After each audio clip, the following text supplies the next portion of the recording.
J'ai appris que l'émir est né dans la région de Mascara. Son père, Cheikh de Zaouia, l'initie à la poésie, au soufisme et à la théologie. En 1830, la France décide pour les raisons d'expansion coloniale de l'époque de conquérir l'Algérie. Elle dépêche à Alger une flotte de 10 000 hommes. L'Algérie vit alors sous occupation ottomane. Les Ottomans vont livrer Alger aux troupes françaises sans la moindre résistance. Cette débâcle plonge les populations algériennes dans un profond désarroi. Celles de l'Oranie se réunissent et désignent alors l'émir âgé de 24 ans pour diriger la résistance.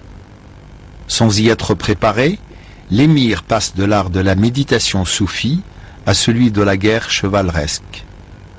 Lui qui écrivait qu'il n'est jamais parti en guerre sans avoir fait l'amour, parlera poésie, chevaux ou mystique avec ses adversaires entre deux batailles. Les premières années de la confrontation, jusqu'à 1937, pour simplifier, c'est l'émir qui domine complètement le terrain parce que les Français n'ont pas compris ce que c'était que la guérilla. Durant 5 ans, l'émir à la tête d'une cavalerie légère affronte les troupes françaises armées d'artillerie lourde. Il leur tient tête et remporte plusieurs victoires. Les généraux français finissent par signer avec lui une trêve et lui reconnaissent une autorité sur tout l'ouest du pays. L'émir en profite alors pour jeter les bases d'un véritable État moderne. Il bat sa propre monnaie et se dote d'une capitale.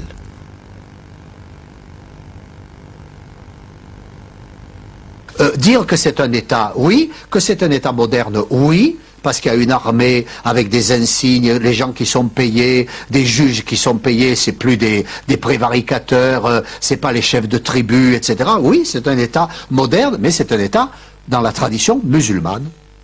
C'est-à-dire, c'est un État de la charia. C'est-à-dire, c'est pas tout à fait ce que souhaitent aujourd'hui un certain nombre de gens.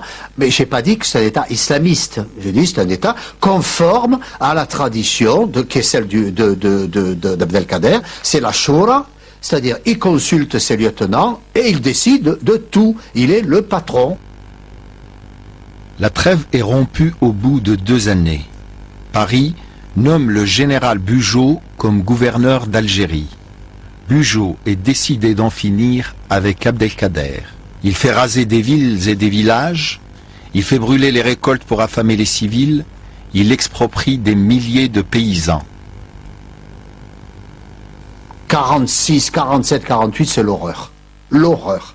Il faut vraiment se rendre compte des deux côtés d'ailleurs, parce qu'il y a des massacres des deux côtés, mais c'est pas. Mais vous imaginez ce que c'était les blessures à cette époque-là. Il y a le choléra, il y a la sécheresse, il y a les sauterelles, il y a des pluies diluviennes qui suivent la sécheresse. Lors de le Sidi Ibrahim en particulier, pendant 8 jours, il ne s'arrête pas de pleuvoir, il n'y a plus rien qui marche, les chevaux ne peuvent plus marcher.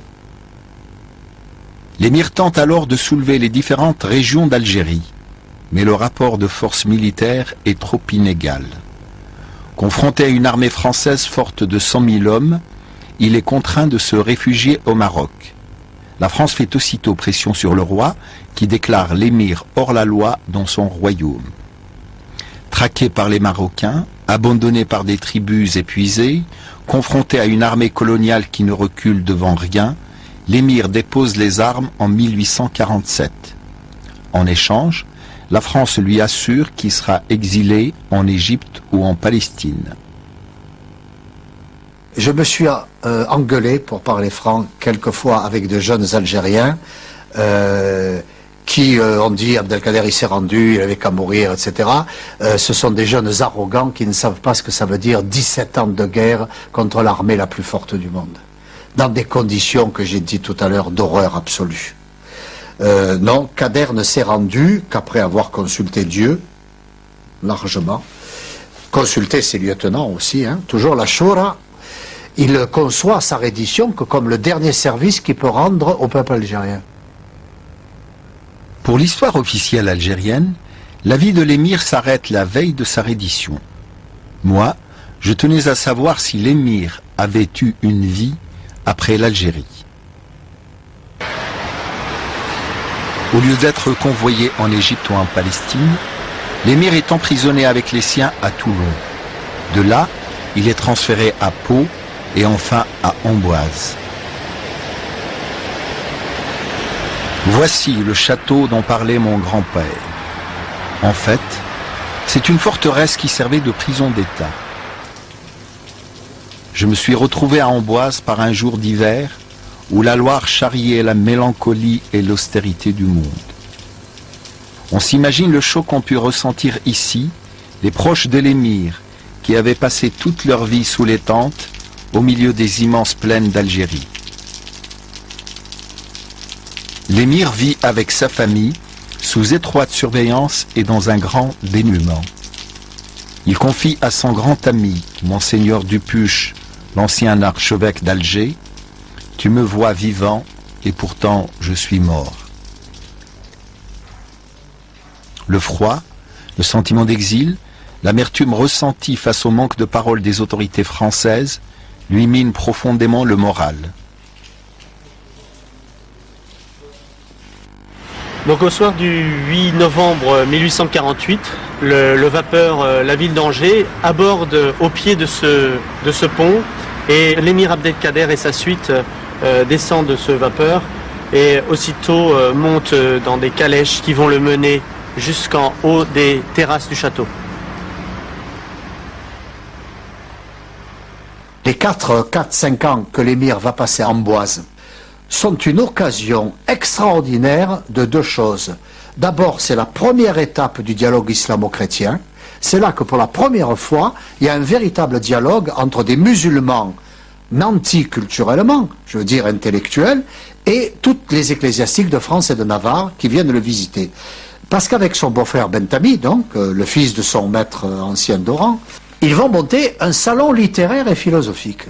Au point que l'Académie s'intéresse à ce qu'ils font, que la société orientaliste, orientale lui demande de faire une communication, et c'est là, à cette époque, où on a tous les écrits de l'émir sur Lettres aux Français, le Dakhil, en fait, tous ces fameux petits textes qui sont des textes pédagogiques plutôt sympathiques. La thèse générale de l'émir, c'est si tout le monde m'écoutait, je ferais des musulmans et des chrétiens des frères et on travaillerait ensemble à la paix du monde. Bon, un message extraordinaire pour quelqu'un qui relève de la mort. Et donc, toute la problématique de l'émir pour la fin de sa vie va être « je suis un pont entre l'Orient et l'Occident ». Je croyais en arrivant qu'Amboise était chargée de tous les souvenirs de cette captivité et du trouble profond qu'elle avait jeté dans la société française à l'époque.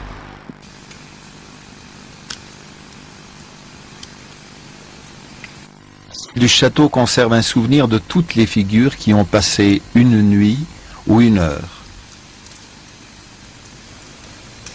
Mais de la présence de l'émir, il ne subsiste que cette gravure.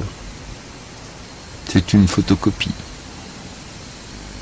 Qu'est-ce qui reste comme trace de l'émir Abdelkader au château d'Amboise?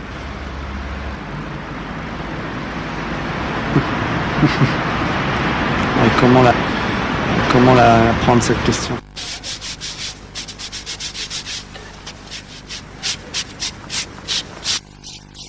Cinq membres de la famille de l'émir sont morts de froid et de maladie durant cette captivité. Ce minaret qui marquait leur cimetière était surmonté d'un croissant doré.